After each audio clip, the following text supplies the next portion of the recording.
자, 이번 시간은 268페이지고요. 7번 문제부터 문제를 풀겠습니다. 네. 국토교육법상 도시공관리계획에 관한 설명으로 틀린 것은 1번. 도시공관리계획 결정의 효력은 벌써 오늘 네 번째 나오죠. 그렇죠. 후속 조치로서 지형도변 고시를 한 날 그 결정의 효력이 발생합니다. 용도지구의 지정은 도시공관리구로 결정을 한다. 정확하고요. 용도지역, 용도지구, 용도구역의 지정은 도시공관리구로 결정을 하게 되잖아요. 그 다음에 주민은 기반시설 설치, 정비, 개량에 관한 사항에 대해서 이반권자에게 도시공관리계획 위반을 제한할 수 있다. 그래서 세 번째 나왔죠. 자, 도시공관리계획 위반 대상 중에서 주민제한 대상 4개, 기반시설 설치, 정비, 개량, 지구단위 구역구역 지정과 변경, 산업유통 개발 진흥지구 지정과 변경, 입지규제 최소구역의 지정과 변경 그렇게 되죠. 오케이. 4번. 도시공관리계획은 광역도시계획과 도시공기본계획 부합되어야 한다. 당연하죠.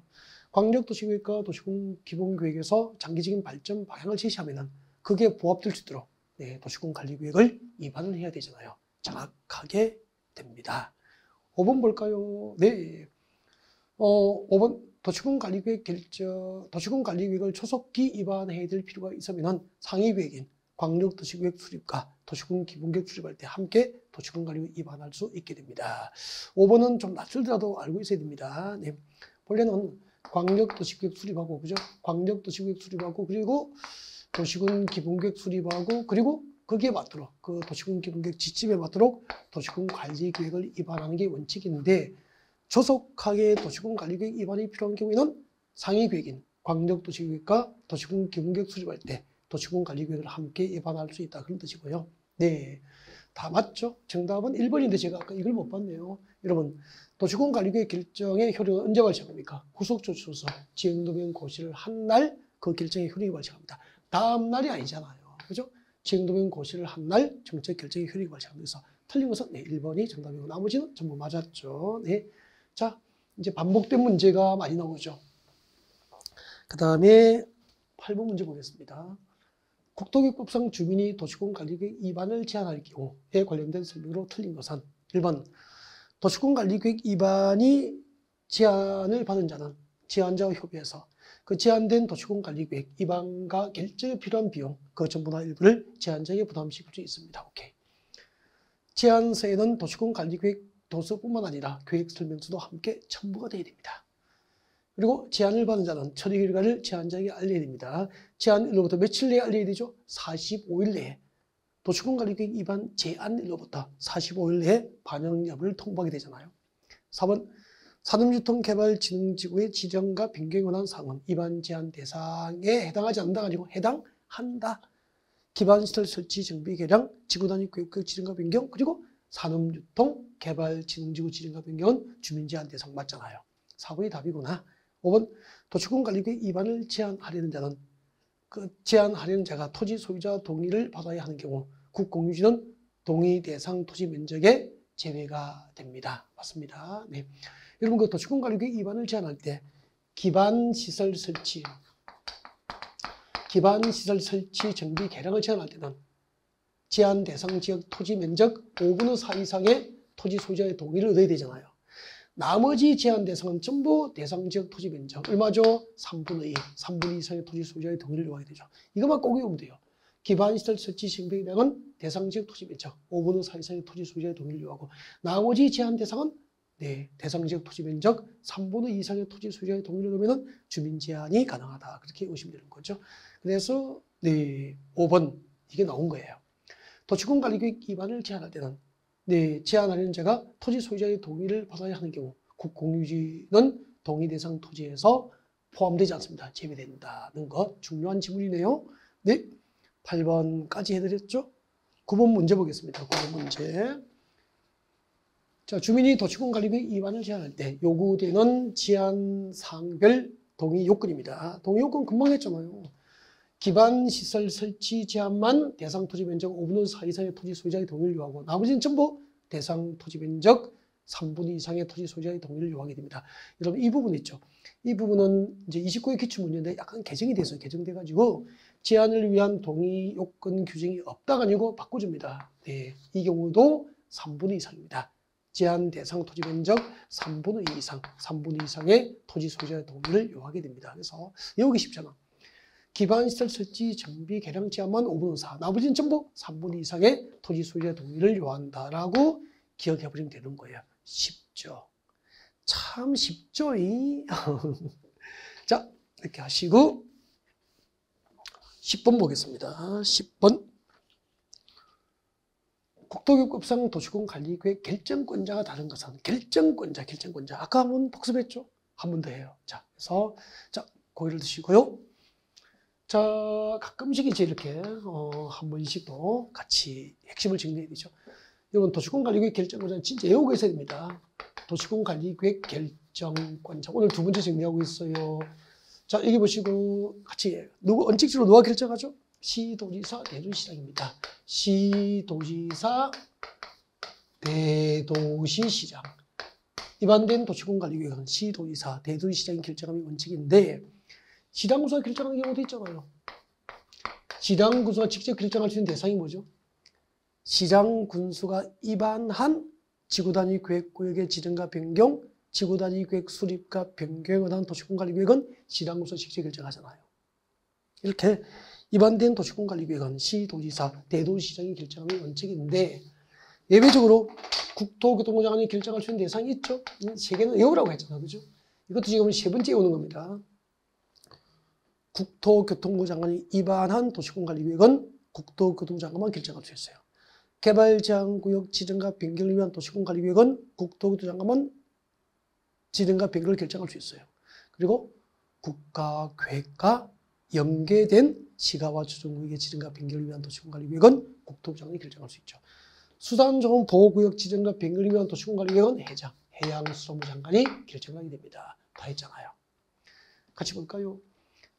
개발제한구역 지정에 관한 도시군 관리구역 누가 결정하죠? 국장. 도시자연공원구역의 지정과 변경은 누구죠? 시도지사, 대도시시장이 지정합니다. 시도지사, 대도시시장. 국가계획과 관련되어 국토부 장관이 위반한 도시군 관리구역은 당연히 국토교통부 장관이 위반한 것은 국토부 장관만 결정할 수 있잖아. 국가계획과 연계하여 시가와 주정구역 지정이 필요한 경우 도시군 관리구역도 국토부 장관이 결정하잖아. 둘 이상의 시도입니다. 시도 관할구역에 걸쳐 지정되는 사업계획 중에서 도시군 관리구역을 결정해야 될 사항이 있을 경우에는 국토교통부 장관이 도시군 관리구역 위반을 하고 국토교통부 장관이 위반한 것은 누가 결정합니까? 국토교통부 장관이 직접 결정하게 됩니다. 그래서 전부 국토교통부 장관인데 아까 2번만 시도지사, 대도시시장이니까 2번이 정답이 되죠. 여러분 기출문제 정말 이렇게 잘 풀고 있으면요. 관련된 핵심을 정리해가면서 잘 풀고 있으면은 기출문제 풀이만 잘해도 진짜 합격할 점수 50점은 넘어갈 거예요. 진짜. 조금 부족한 부분은 기본서 보충하시고 하시면. 그다음에 11번. 도시군 관리 계획 등에 관련된 설명으로 옳은 거 11번 옳은 걸 찾아야 됩니다. 시가와 주정구역 지정에 관한 도시군 관리 계획 결정 당시 승인을 받은 사업가 공사에 이미 착수한 자가 기득권을 보고 왔잖아. 착수한 자는 신고 없이 틀렸잖아.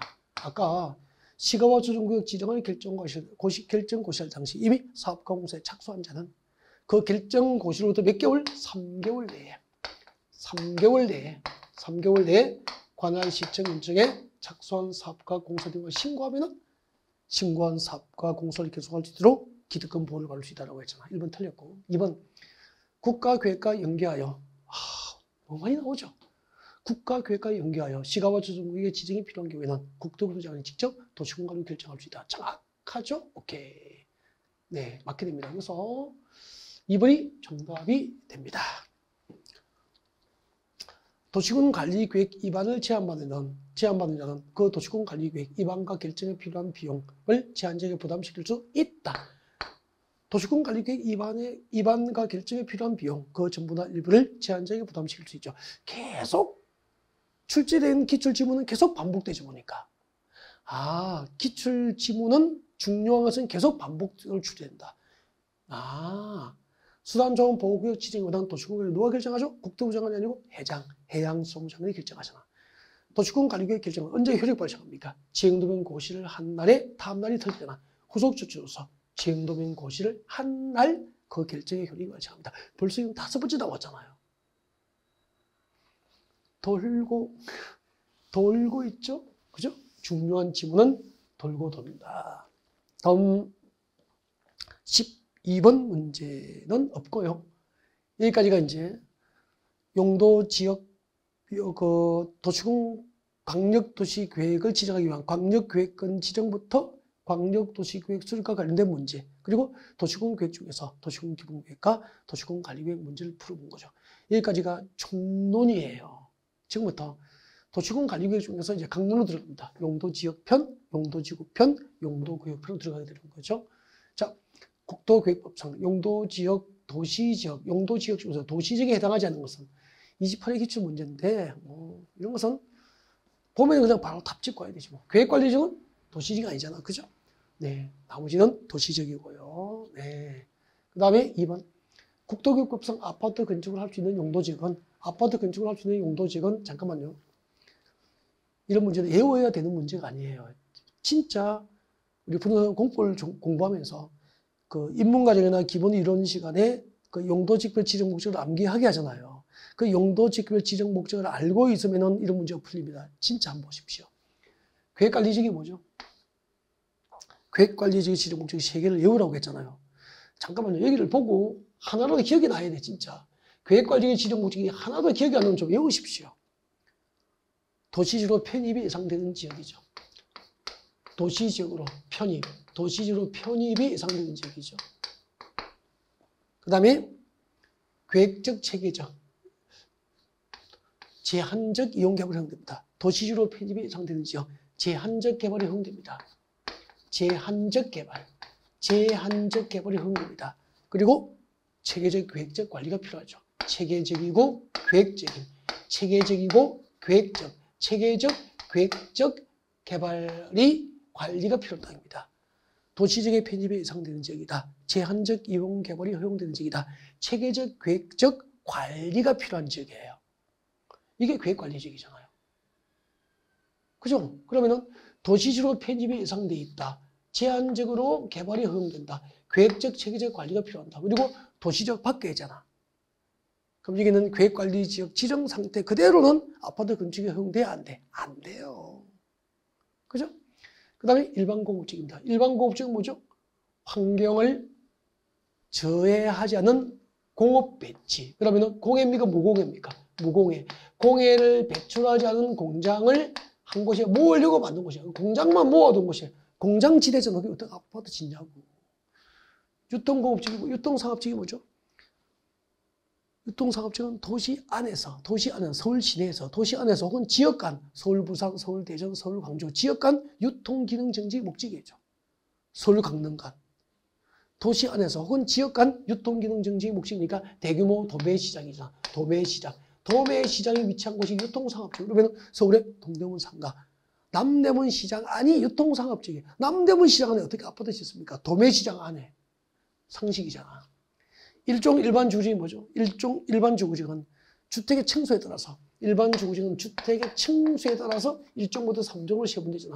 1종 일반 주거지역, 2종 일반 주거지역, 3종 일반 주거지역. 1종은 저층, 2종은 중층, 3종은 중고층 위주의 편리한 주거환경 조성이 목적이잖아. 그때 1종은 저층이잖아. 몇 층 이하죠? 4층 이하. 그러면 주택으로 올 수 있는 층수가 5개층 이상인 아파트는 지을 수 없는 거잖아. 그죠? 4층 이하잖아요. 그럼 이제 중층부터는 5층 이상의 주택이 가능하니까 아파트 가능하잖아. 2종부터. 그래서 2종 일반 주거지역과 3종 일반 주거는 아파트 건축이 가능하다 이 말이에요. 그 다음에 1종 일반 주거는 아파트가 안 되는 거잖아. 저층, 4층 이하만 되니까. 주택으로 쓰인 층수가 5개층 이상인 아파트는 안 되는 거잖아요. 그 다음에 전용주거지역. 전용주거지역은 제1종 전용주거지역과 제2종 전용주거지역이잖아. 제2종 전용주거지역. 1종 전용주거지역 지정 목적이 뭐죠? 단독주택 중심의 양호한 주거환경 보호가 목적이잖아요. 그래서 그 동네는 단독주택 위주로 건축을 해야 되는 거야. 그게 아파트 지어버리면 건축된 단독주택의 조망권과 일조권을 다 망쳐놓을 거 아니에요. 그래서 아파트 안 되는 거죠. 그 다음에 2종 일반 주거지역은 뭐죠? 공동주택 중심의 양호한 주거환경 보호가 목적이니까 공동주택 대표, 아파트는 당연히 건축이 가능하죠. 그래서 아파트 건축이 가능한 용도지역은 2번, 5번이 정답이잖아요. 그러니까 용도지역별 지정 목적을 알고 있으면 풀리는 문제예요. 그래서 여기서 우리는 무엇을 느꼈죠? 21개 용도직별 지정 목적을 지금 당장 암기를 다시 점검하시라고. 여기서 정답 찍고 넘어가면 안 돼요. 필기 하나 하세요. 거기 271페이지 맨 밑에 필기하세요. 참고 적으세요. 아파트 건축 X 적으세요. 아파트 건축 X. 아파트를 건축할 수 없는 용도지역이죠. 아파트 건축을 할 수 없는 용도지역. 아파트 건축 X라고 적으십시오. 네.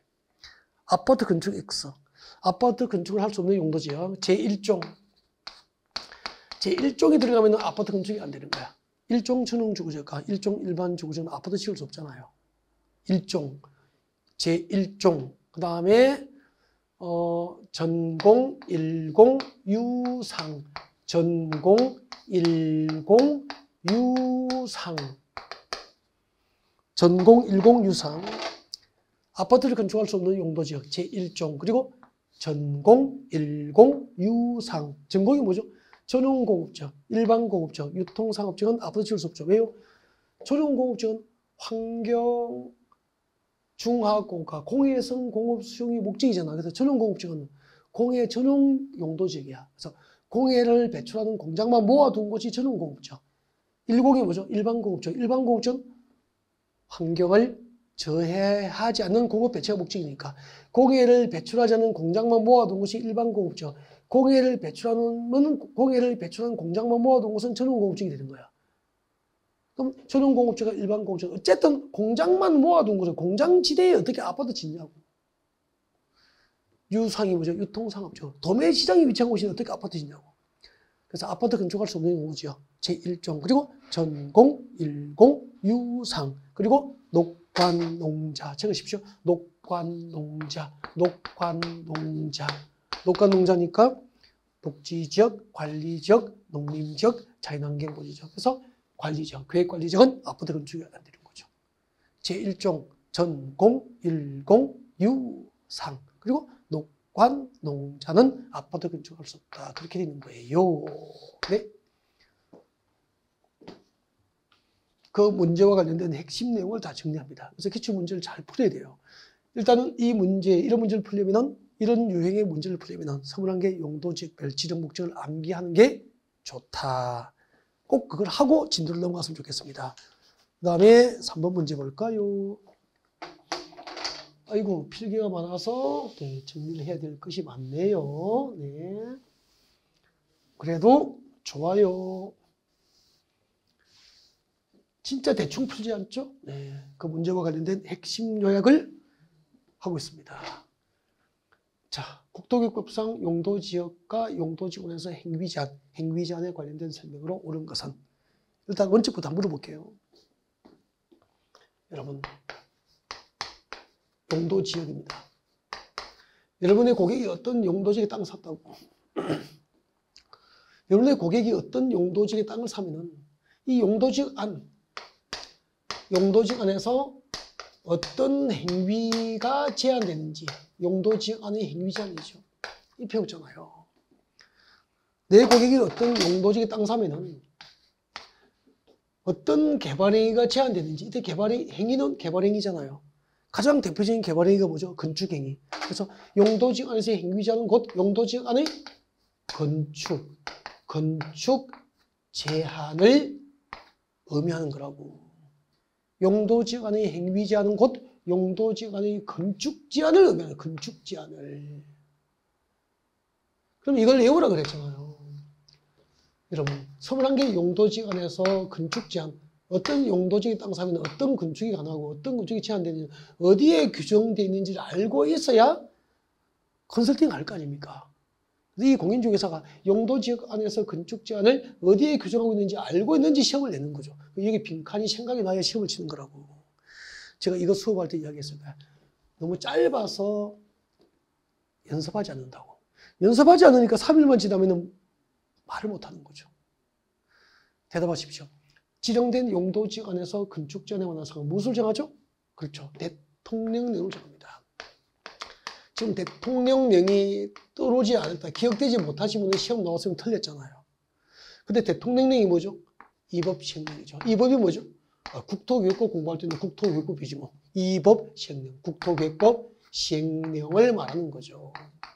우리 국토교육법 시행령에서는 21개 용도직별 건축 제한에 관한 사항을 21개 용도직별 건축 제한에 관한 사항을 건축 제한에 관한 사항을 21개의 별표, 21개의 용도직별 건축 제한에 관한 별도로 준비된 표가 있죠. 별표라고 해요. 별도로 준비된 표가 있다고. 이 표를 보면은 제1종 전용주거장에서 건축 제한 표가 있다고. 제1종 전용주거의 땅 사면은 이런 건축으로 건축할 수 있다라고 딱 정해져 있다니까. 이걸 보고 1종 전용주거의 땅 사면 이런 건축을 할 수 있습니다라고 상담하시면 돼. 제일 마지막에 자연환경 보존지관에서 건축 제한 표를 보고 자연환경 보존지에서 건축 가능한 건축물의 종류를 컨설팅하면 된다 이 말이에요. 이렇게 용도지관에서 건축 제한에 관한 사항은 대통령 내용으로 정하는 게 원칙인데 예외적으로 용도지관에서의 건축 제한을 개별 대통령 내용으로 정하지 않고 개별법으로 정하는 경우가 있다는 거죠. 개별법으로 여기 적을게요. 개별 법률로 정한단 말이야. 개별법으로 규정하는 경우가 있죠. 예를 들면은 용도지관의 농공단지 기억나시죠 이제? 농공단지 안에 땅 사면은 이 지정된 농공단지 안에 땅 사면은 어떤 건축을 할 수 있고 건축 못하는지는 개별 법률로 규정한다. 그 법이 뭐죠? 상계법, 산업, 입지 및 개발에 관한 법률로 정한다 이 말이야. 농림지역 안에 농업진흥지역은 건축 제한이 농지법에 의해서 농림지역중 보존산지는 산지관리법, 농림지역 안에 초지는 초지법 기억나죠? 개별법에 관한 건축 제한은 암기를 하셔야 돼요. 그 다음에 용도지구입니다. 용도지구. 용도지구 안의 건축 제한이죠. 내 고객이 어떤 지정된 용도지구 안에 땅 사면은 어떤 건축을 할 수 있고 어떤 건축이 제한될까를 어디서 정할까? 용도지구 안에서의 건축 제한이죠. 용도지구 안에서의 건축 제한은 원칙이 뭐죠?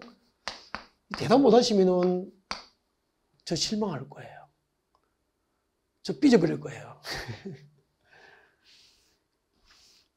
설마 삐져라 그렇게는 안 하셨죠? 자, 용도지구 안에서의 건축 제한은 도시군 계획 조례로 정합니다. 대답하셨을 것으로 저는 믿습니다. 도시군 계획 조례로 정한다는 거죠. 조례.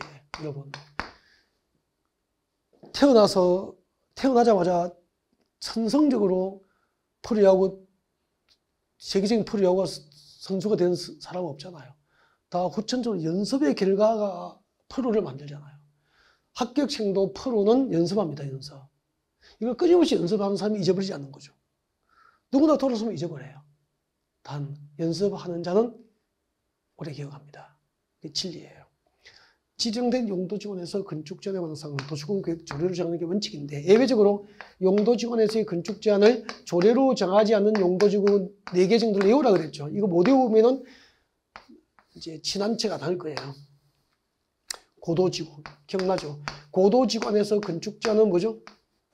조례가 아니고 도시군 관리계획이잖아. 도시군 관리계획. 고도지구 안에서는 도시군 관리계획으로 정한 건축물 높이의 최고 한도를 초과하여 건축할 수 없도록 건축 제한을 받게 됩니다. 그래서 고도지구 안에서의 건축 제한은 도시군 관리계획에 의함. 자연취락지구. 자연취락지구 안에서의 건축 제한은 대통령령 국토교육법 시행령에 의한다 이 말이야. 집단취락지구. 집단취락지구 안에서의 건축 제한은 이건 아시죠? 개특법. 개발제한구역의 지정 및 관리에 관한 특별조치법. 개특법에 의하잖아. 개발제한구역 안에서의 건축 제한은 개특법이죠. 그리고 너무 중요하잖아요. 개발진흥지구. 개발진흥지구 안에서 건축 제한은 원칙이 지구 단위 계획. 그 개발진흥지구를 대상으로 수립된 지구 단위 계획과 개발계획에 위배되는 건축물을 건축할 수 있도록 건축 제한이 이루어지는 거죠. 꼭 외워야 돼, 이 4개를. 이 4개를 외우고 고도지구는 도시군 관리계획에 의한다. 자연친화주는 대통령령, 집단친화주는 개특법, 개발지능지구는 지구단위계획과 개발계획에 의해서 건축제한을 받게 되는 거죠. 조례가 아니잖아, 전부 다. 나머지 고도지구와 자연친화주와 집단친화주와 개발지능지구를 제외한 나머지 모든 용도지구 안에서의 건축제한은 원칙대로 도시공계획 조례에 의한다 이 말이야. 조례에 의하지 않는 건 5개를 외워야, 이 4개를 외워야 나머지는 전부 도시공계획 조례로 건축제한을 만다고 답을 찾아갈 수 있는 거 아닙니까? 이 원칙을 딱 알고 있는 상태에서 특례 규정을 일부 이제 다 봐야 된다 이 말이야. 여기 나온 것들은 다 주옥같이 중요한 것들이죠. 출제. 계속적으로 반복적으로 출제되는 것들입니다. 아마 이 중에서 이 5개 지문 중에서 하나는 또 나올걸요. 보겠습니다. 국토교육법상 용도지역과 용도지구에서의 행위제한, 건축제한에 관련된 설명으로 옳은 걸 찾아야 되네. 옳은 것. 1번. 도시적 관리적 농림적 자연환경 보존지로. 이거 알죠? 도시적 관리적 농림적 자연환경 보존지로 용도가 지정되지 아니한 지역의 땅 사면은 그중 건축제한이 가장 까다로운 뭐죠? 도시지역이 아니고 자연환경보존지역, 자연환경보존지역에 관한 규정이 뭐죠? 건축제한, 건폐율, 용적률 규정을 적용한다는 거죠. 자연환경보존지역에 적용할 건축제한, 건폐율, 용적률 규정을 적용받는 거죠. 제가 이 부분을 이렇게 그림을 그려서 설명해 줄 거예요. 보십시오. 우리나라 국토를 대상으로 용도지역이 지정됩니다. 전국토를 대상으로 도시지역과 관리지역과 농림지역과 자연환경 보존지로 용도지역이 지정되잖아요. 근데 전국토를 대상으로 한꺼번에 일률적으로 지정되지 않고 용도지역은 필요에 따라서 순차적으로 지정되기 때문에 우리 국토의 일부는 아직까지 용도지역이 도시적, 관리적, 농림적, 자연환경 보존으로 용도지역이 지정되지 않은 땅이 있다 이 말이야. 이렇게 도시적, 관리적, 농림적, 자연환경 보존으로 용도지역에 지정이 없는 지역의 땅 사면은 그 지정된 용도지역 4개 중에서 그 지정 목적의 비초와 건축제한이 가장 까다로운 자연환경 보존지역에 적용해야 될 건축제한, 자연환경 보존지역에 적용해야 될 건축제한, 그리고 건폐율, 용적률 규정을 적용한다 이 말이에요. 그래서 이런 곳에 땅 사면은 망하게 되잖아요. 그 다음에 도시지역이 세부적인 용도지로 지정되지 않는 경우에는 도시지역이 세분된 용도지역 가운데서 건축제한이 가장 까다로운 생산녹지지가 아니고 보존녹지지역에 관한 건축제한, 건폐율, 용적률 규정을 적용받습니다. 틀렸고. 관리지역이 세부적인 용도지로 지정되지 않은 경우에는 그중 건축제한이 가장 까다로운 보존관리지역에 관한 행위제한 규정을 적용받잖아. 맞는 것은 3번이 맞게 되네요. 이 세 개는 단골로 자주 나오잖아. 여기저기에서. 그 다음에 시가버처등구역에서는 시가버처등구역에서의 도시군 계획사업은 여러분 도시군 계획사업은 봐요. 도시계획과 군계획으로 계획된 사업이잖아. 사적개발입니까? 공적개발입니까? 공적개발이잖아. 공적개발은 네, 도시개발법상 민간제한 도시개발 사업만 시행할 수 있다. 틀리잖아요. 도시군계획사업, 시가버처등구역에서 도시군계획사업은 원칙적으로 금지되어 있단 말이야. 그렇게 무서운 거야. 시가버처등구역이 지정된 동네는 원칙적으로 도시군계획사업도 금지되어 있어. 단 민간제한 도시개발 사업만 시행할 수 있는 게 아니고 단 국방상 공익상 시가버처등구역에서 국방상 공익상 사업 시행이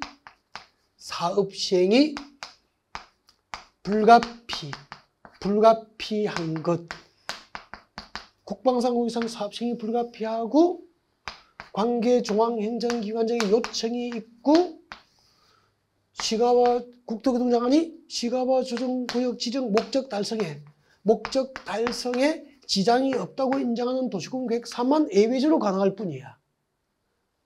그래서 시가버처등구역에서 도시군계획 사업은 원칙적으로 금지되어 있지만 이게 틀린 거잖아. 도시개발법상 민간제한 도시개발 사업이 가능한 게 아니고 국방상 공익상 사업 시행이 불가피한 것 중에서 국방상 공익상 사업 시행이 불가피한 도시군계획 사업 중에서 관계 중앙행정기관장의 요청이 있고 국토교통부 장관이 시가와 조정구역 지정 목적 달성에 지장이 없다고 인정하는 도시공계획 사업은 예외적으로 가능하다 이 말이야.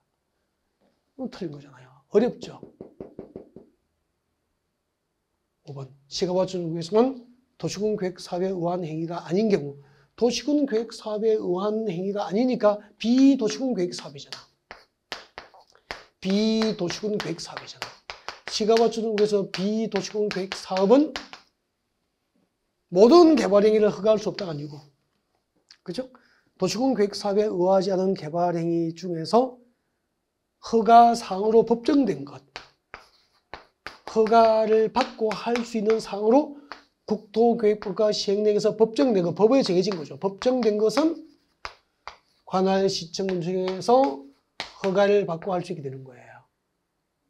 그래서 시가와 조정구역에서는 도시군계획 사업에 의한 행위가 아닌 경우 모든 개발 행위는 허가될 수 없다가 아니고 일부 허가 사항에 하나여 관할 시청 구조로 허가를 받고 개발할 수 있게 돼요.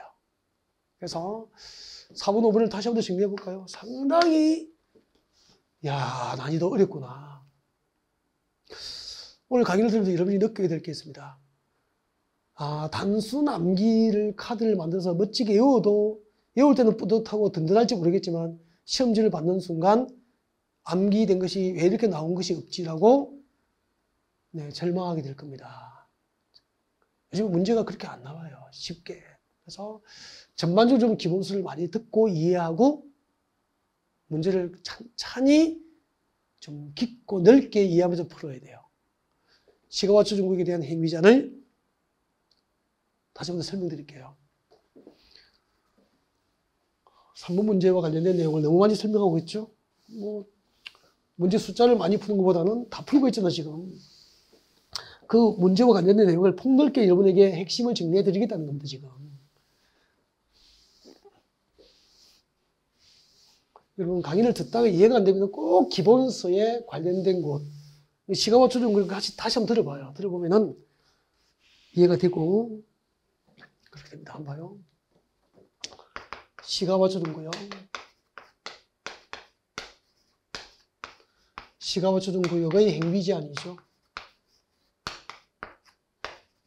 시가와 조정구역의 땅 사면은 개발행위 제한이 어떻게 될까? 시가와 조정구역에서의 행위 제한에 관한 사항은 이 법, 국토교육부가 그 시행령에서 직접 정하고 있어요. 어떻게 이렇게 이걸 지금 세 개를 통째로 좀 외우라 그래요. 저는 이 세 개를 딱 설명 듣고 이해하면 외워버리기 쉽잖아요.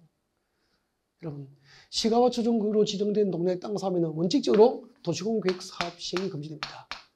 시가와 조정구역으로 결정 고시된 토지에서는 원칙적으로 도시군 계획사업,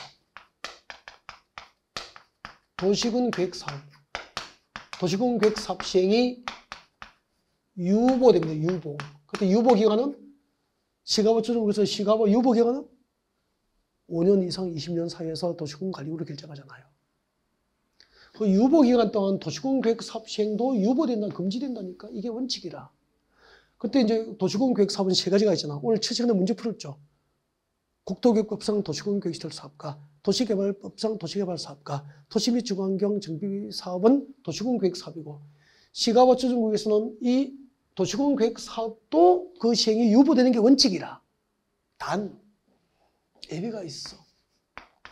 도시군 계획 사업 시행이 유보되는 게 원칙인데 단 아까 했잖아요. 국방상, 공익상, 시가와 조정구역에서 국방상, 공익상 사업 시행이 불가피한 것. 국방상, 공익상, 시가와 조정구역에서 사업 시행이 불가피한 것. 사업 시행이 불가피한 것. 불가피한 것. 이때 그것이 뭐지? 도시군 계획 사업이잖아. 국방상, 공익상 사업 시행이 불가피한 도시군 계획 사업 중 관계 중앙행정기관의 요청이 있고 국토교통부 장관이 시가와 조정구역 지정 목적 달성에 지장이 없다고 인정한 도시군 계획 사업이 하나여 예외적으로 가능한 거야. 시가와 조정구역에서 예외적으로 가능한 도시군 계획 사업은 국방상, 공익상 사업 시행이 불가피하고 관계 중앙행정기관의 요청이 있고 국토교통부 장관이 시가와 조정구역 지정 목적 달성에 지장이 없다고 인정하는 도시군 계획 사업이 하나여 예외적으로 적용되는 거예요. 그럼 이거 문제 한번 보시라고. 시가와 조정구역에서 도시군 계획 사업은 도시개발법상 민간 제한 도시개발 3만 가능한 예외적으로 허용되는 게 아니고 이 부분이 틀렸잖아요. 이 자리에 뭐가 들어가야 되죠? 시가와처 정부에서의 도시공계획 사업은 도시개발법상 민간 제한 도시개발 3만 시행할 수 있는 게 아니고 국방상 공익상 사업 시행이 불가피하고 관계 중앙행정기관의 요청이 있고 그 지정 목적 달성에 지장이 없다고 인정한 도시공계획 3만 예외적으로 가능한 거예요. 그게 틀렸다 이 말입니다. 그리고 시가와처 정부에서 비도시공계획 사업은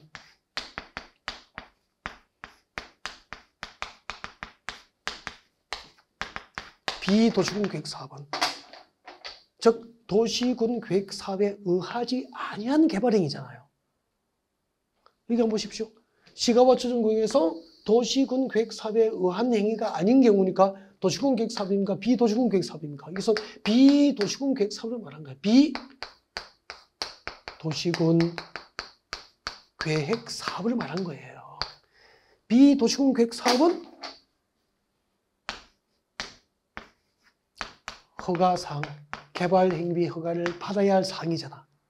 개발행위 허가를 받아야 할 사항으로 법정된 것, 법에 정해진 것, 허가사항으로 법정된 것을 관할시청군청에 가서 개발허가를 받고 할 수 있다 이 말이에요. 어디 가서 허가 받죠? 관할시청군청에 가서 허가를 받지요. 이 세 개를 머릿속에 있어야 된다니까. 예를 들면 저 한번 보세요.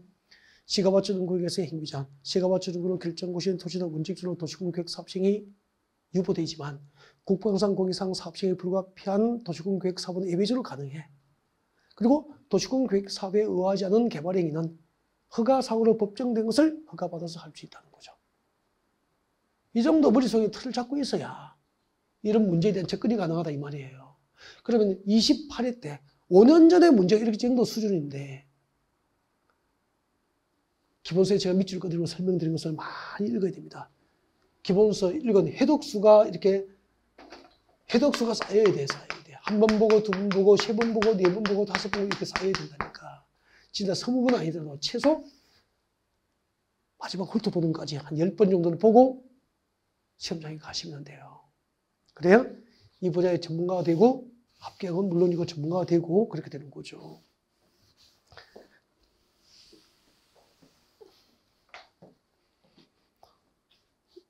3번이었죠? 네, 4번 문제 보겠습니다. 국토교육법상 용도지역, 국토교육법상 용도지역, 국토교육법상 용도지역에 관한 설명을 옳은 것은 저층주택 중심의 편리한 주거환경 조성을 위해서 필요한 지역은 제2종 전용주거지역이다.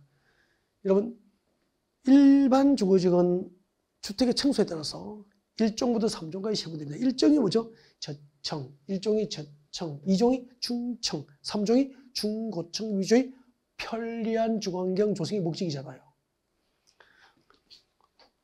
보게 되세요.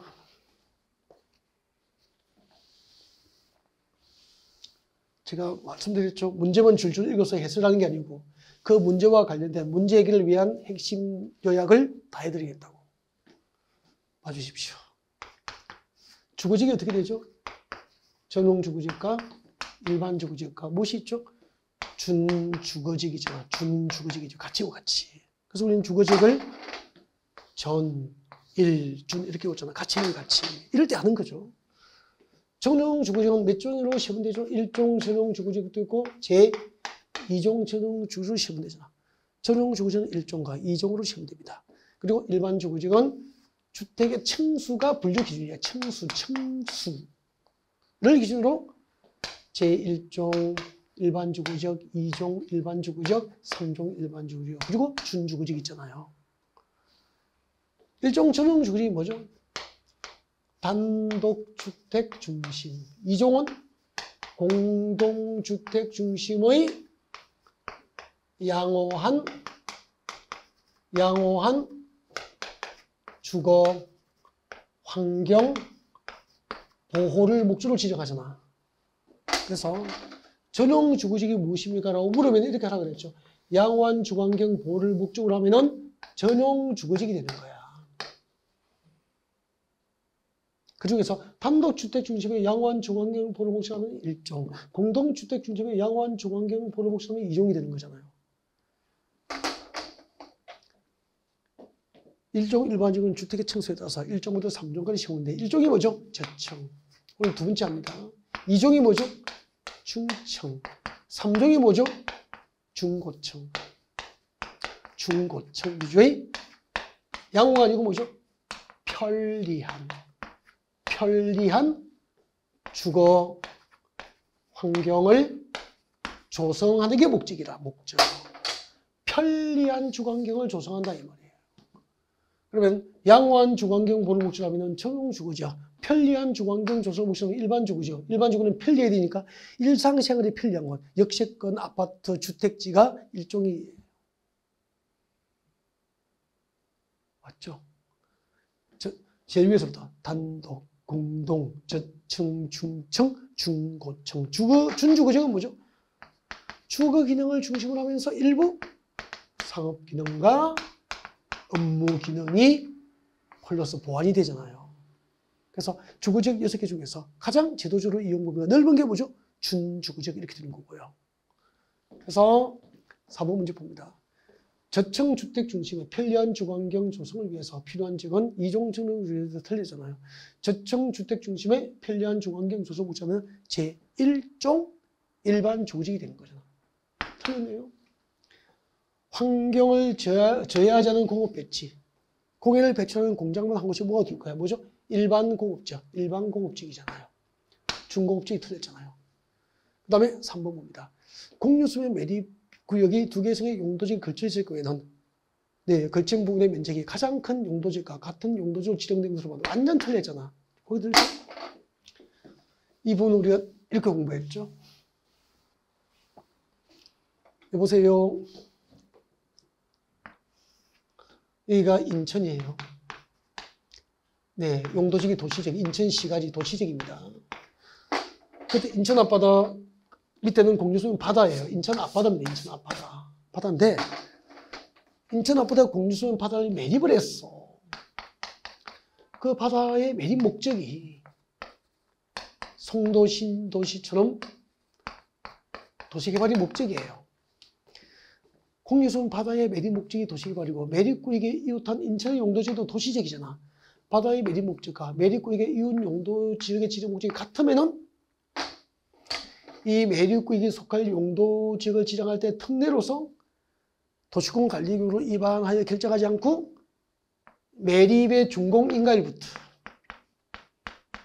매립공사가 끝나고 준공사를 받으면 그 준공인가일부터 준공인가일부터 이 매립구역에 속할 용도지역은 매립구역이 이웃하고 있는 용도지역 뭐죠? 도시지역. 이웃 용도지역으로. 여기서는 도시지역이죠. 이웃 용도지역으로 지정된 것으로 본다 이 말이야. 근데 여기는 도시지역이에요. 오른쪽은 생산관리지역이에요. 밑에는 공유수면 바다인데 이렇게 매립을 했다고. 매립구역이 왼쪽은 도시지역, 오른쪽에는 생산관리지역 두 개의 용도지역이 걸치게 되잖아요. 이럴 경우에는 이 매립구역에 속할 용도지역을 지정할 때 특례가 허용되지 않기 때문에 원칙대로 도시공관리구역으로 매립구역에 속할 용도지역을 결정해서 고시를 해야 되는 거예요. 그 다음에 바다의 밑에는 공유수면 바다입니다. 공유수면 바다입니다. 위에는 농림지역이에요. 보존가치가 있는 산지가 있고 청담, 가송 등 농림지역이라고. 이번에는 농림지역 앞바다를 매립이 됐고요. 매립의 목적이 도시개발이에요. 도시개발의 목적이라고. 즉 농림지역에서 생산된 쌀을 대도시로 운송하기 위한 항만도시 건설이 목적이라고. 이번에는 바다의 매립 목적은 도시개발이고 매립구역의 이웃 용도지역이 농림지역이니까 매립 목적과 이웃 용도지역의 지정 목적이 서로 다르단 말이야. 이럴 때도 매립구역에 속할 용도지역은 무엇으로 결정합니까? 도시공관리구역으로 결정해서 고시를 해라. 한마디로 매립구역이 두 개의 용도지역의 이웃하고 걸치거나 매립 목적과 이웃 용도지역의 지정 목적이 서로 다를 때는 매립구역에 속할 용도지역을 도시공관리로 결정해야 되니까 용도지역 지정 특례가 허용되지 않는다는 뜻이잖아요. 바다의 매립 목적과 매립구역의 이웃 용도 지역의 지정 목적이 같을 때만 그 매립구역에 속할 용도지역은 도시군 관리구를 결정하지 않고 매립의 준공 인가일부터 매립구역에 속할 용도지역은 이웃하고 있는 용도지역으로 이웃 용도지역으로 지정된 것으로 본다. 이렇게 되는 거죠. 그래서 3번 같이 봅니다. 공유수의 매립구역이 두 개의 용도지역에 걸쳐 있을 경우에는 매립구역에 속할 용도지역은 원칙대로 무엇을 결정해야 됩니까? 도시군 관리구를 결정해야 되죠. 도시군 관리계획, 도시군 관리계획으로 결정해야 한다. 그렇게 되잖아요. 그 다음에 도시지역에 대해 세부의 용도지역이 지정되지 않은 경우 건폐율에 대해서는 도시지역이 세분된 용도지역 가운데서 건축 제한이 가장 까다로운 보전녹지지역, 보전녹지지역에 관한 규정을 적용합니다. 앞에 문제 나왔었죠? 네, 틀렸고, 그 다음에 하나의 대지가 녹지지역과 그 밖에 용도지역에 걸친 거예요. 하나의 대지가 녹지지역과 그 밖에 용도지역에 걸쳐 있으면 녹지지역 건축물이 미관지구에 걸쳐 있을 경우에는 그 건축물과 대지 전부는 미관지구에 관한 건축물과 대지 규정을 적용하게 되잖아요. 그래서 정답은 몇 번이죠? 5번이 정답이 됩니다. 여러분.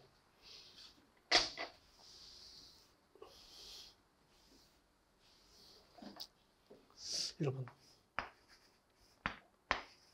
한 개의 대지가 두 개의 용도지에 걸치게 되는데 건축물의 일부가 어디에 걸쳐 버렸죠? 네. 건축물의 일부가 고도지구에 걸치게 된 거죠. 고도지구에 걸치게 됐죠. 고도지구에 걸쳐버리면 그 건축물 전부와 대지는 고도지구에 적용이 될 건축물과 대지구를 적용하잖아요. 녹지지역 건축물이 고도지구에 걸친 경우에는 똑같습니다. 그 건축물 전부와 대지에 관하여 고도지구에 적용이 될 건축물과 대지구를 적용한다 이 말입니다. 그 다음에 이제 5번 문제 한번 해요. 5번. 한 개의 대지가 녹지지역과 그 밖의 용도지역에 걸쳐 있죠. 한 개의 대지가 녹지지역과 그 밖의 용도지역, 여기는 준주거지역이에요. 걸치게 되면은 각각의 용도지역에 적용이 될 건축물과 대지구를 적용하는 게 원칙이라. 맞죠? 네. 근데 미관지구 건축물이 어디에 걸쳤죠? 녹지지역에 걸쳐. 이쪽이 미관지구의 왼쪽이. 미관지구 건축물이 녹지지역에 걸쳐버리면은, 그죠? 그때는 네, 면적 규모와 상관없이 그 건축물과 대지 전부는 네, 미관지구에 적용해야 될 건축물과 대지에 관한 규정을 적용한다는 이야기입니다. 근데 이제 이 부분이 24회 기출문제잖아요. 그때는 미관지구에 걸친 경우 규정이 있다가 지금은 없어져 버렸어요. 없어지고 지금은 고도지구로 걸친 경우에만 나와 있단 말이야. 그래서 지금은 이 미관지구를 뭐로 바꿔야 되면 고도지구로 바꿔줘요. 고도지구로 바꿔주시고 이쪽에도 고도지구로 바꿔주셔야 돼요. 그래야 맞게 되는 거야. 그래야 지금 현재는 이게 정답이 된다 이 말입니다. 다시 할게요.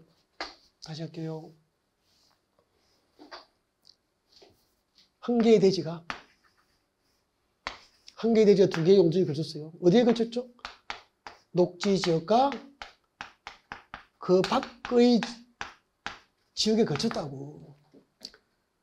걸치게 된 면적과 상관없이 원칙대로 하면은 녹지지역과 그 밖, 한 개의 대지가 두 개 이상의 용도지역에 걸쳤는데 건축물의 일부가 고도지구에 걸쳐버렸어.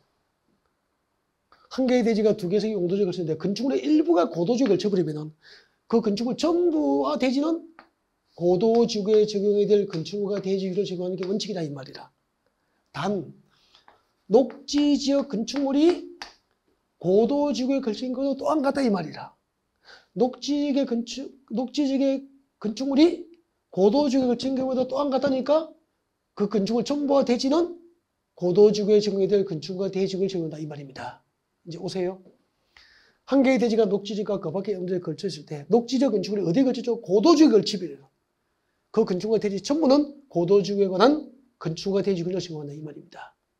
아셨죠? 그래서 미관지구를 지금은 고도지구로 수정을 해주고 이걸 만든 걸로 하셔야 되는 거예요. 이해가 되죠? 네. 이 부분은 앞으로 한 번 더 그 관련된 내용이 나오면 설명할 기회가 있을 겁니다. 네. 5번이 정답이에요. 네. 여기까지. 네. 수고하셨습니다.